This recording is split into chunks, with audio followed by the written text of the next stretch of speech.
Quarantine day probably 16. Um, Welcome back, guys.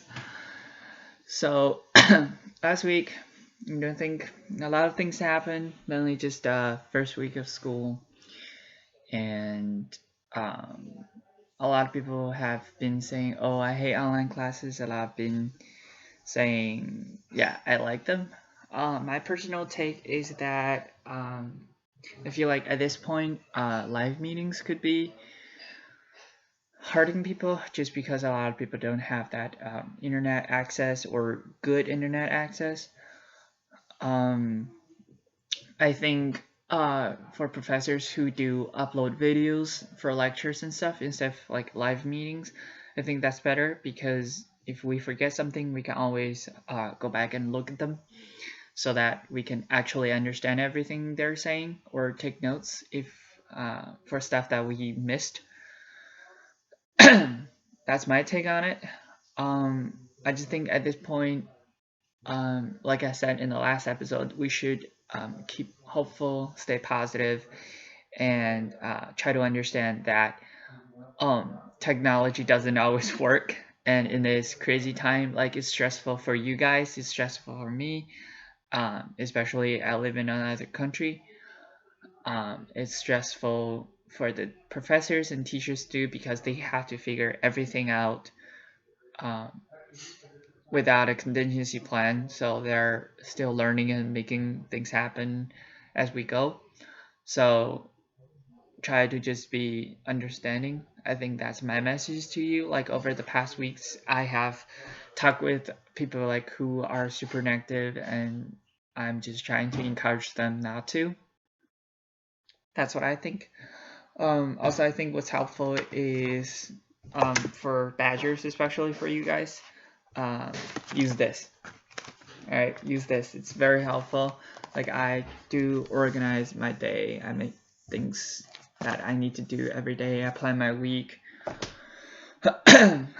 um, so yeah. Also, I think one of my friends wrote a article on I think on Bullet Journal. If you guys are interested, I'll post the link below so you guys can actually check it out. It's a really good read. She's actually one of my closest friends from the university. Um, and yeah, just have a read if you have time. It's really good. I think it's helpful for how you can stay organized in all of this crazy pandemic. And certainly, I hope all of you are doing well. Good news. Classes are going well for me personally, and I certainly hope everything is going well by you guys. Like I just said, midterm seasons are coming up. I have 3 midterms and 1 presentation in 1 week, which is crazy. That is next week. But I think I'll be ready for it if I stay on the schedule. um, yeah. So in the past few days, I've been watching this show called The Black Mirror. Some of you may have heard it. Some of you may not. If you haven't, I recommend to take a look at it. It's really, really good. Um, yeah, and in one of the episodes, it's called Nosedive. So basically, they're saying like this main character relies on people's comments or opinion about her or her posts to give her access to better quality of life. So basically, 5 is a full score. If you achieve like a 4.5, 4.6, then you're on the upper class. Like below like 3, like you are like the lower middle class, and below like a 2.5, like you're just nobody. Um, I think it's an interesting idea of to show like how we think about each other and how we comment each other can have like huge effects on others, especially um like in that episode. It's just the I like the quality of life, regardless of a person's gender, race, ethnic, cultural backgrounds, or everything. So this got me thinking that maybe in this craziness, um, we should encourage, because you may realize like a small world can change, can make a person feel the difference of night and day. Like it can encourage them, it can disencourage them. Um, and so for me, positivity is a big part of my life. And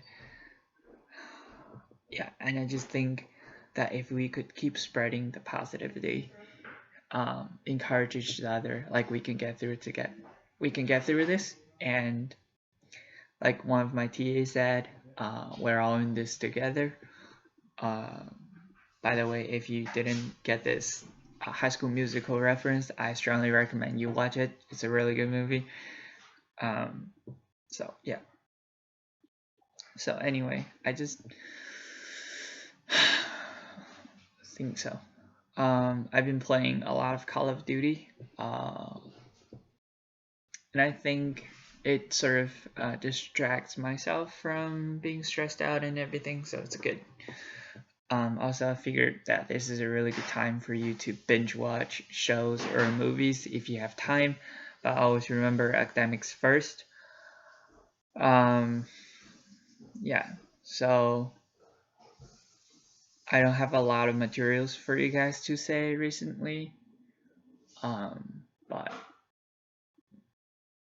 yeah. Okay, so one last thing I want to mention is that how President Trump finally stopped saying that the coronavirus is the Chinese virus, which I think is interesting because he has been a hardliner on that for a while now. Now he suddenly changes. From my analysis, is that given a lot of hospitals in the U.S. are stressing out and overwhelmed, especially in New York, God bless,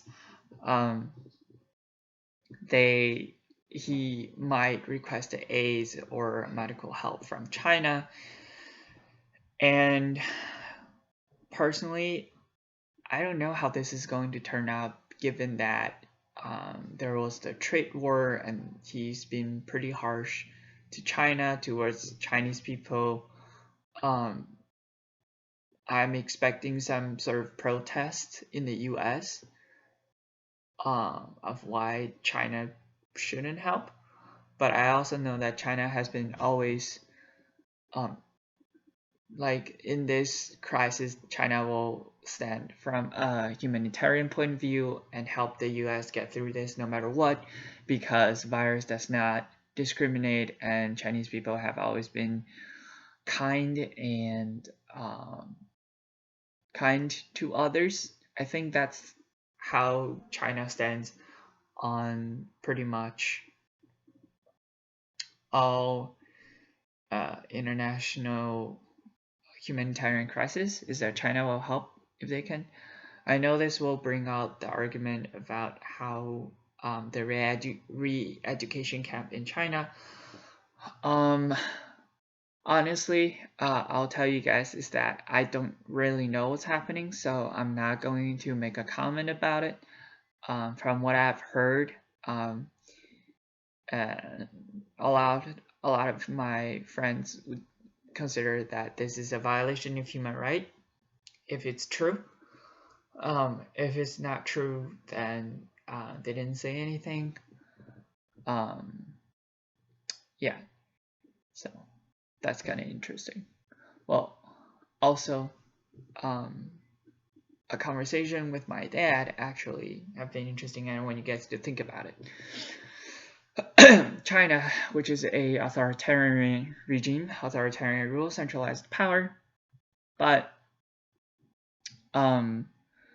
this is interesting. And in Western countries, democracy, right, personal rights, personal freedom, stuff all like that. But think about it, right? In this crisis, like comparing two different regimes, like there's no good or bad. It's just trade-off. And sure, in China there's less personal freedom, there's less what you guys would call like human rights. But in the time of crisis, the government can react quickly and efficiently and contain and basically solve the problem within 2 months, which is very impressive. And in comparison, like democratic countries like are not doing it as well as China. I just because think it's the different political system that caused them to have different mobilities about the government. That's my personal take on it. So, but in other stuff, yes, China can do better with freedom of speech and all of that, and the U.S. I think can do better on governmental mobility and utilization of national resources, and how to enforce that in the time of crisis is also a problem in Western countries from what we have seen. So, like I said, it's a trade-off between political system, and this is a crisis that can test that if you really think about it. I urge you to use a rational logic and attitudes when you look at stuff like this. Don't just say, "Oh, China is bad all the way," or don't say like, "Oh, U.S. is messed up all the way." Like I'm pretty sure each government has their own contingency plans in the time of crisis. It's just the readiness of it in different political systems. Yeah. So if you would like, you can comment below and let me know what do you think on the issue that I have mentioned today. And I would really appreciate it. So yeah, just let me know. And I will see you guys soon. That's it for today.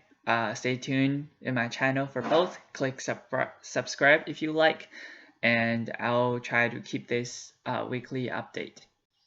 Alright, see you guys next time. Oh, one more thing. Wash your hands, wash your hands, wash your hands, and practice social distancing. Stay in the home because it's safe and it's the right thing to do. And by staying at home, you're saving lives. Stay safe, be well. See you guys soon.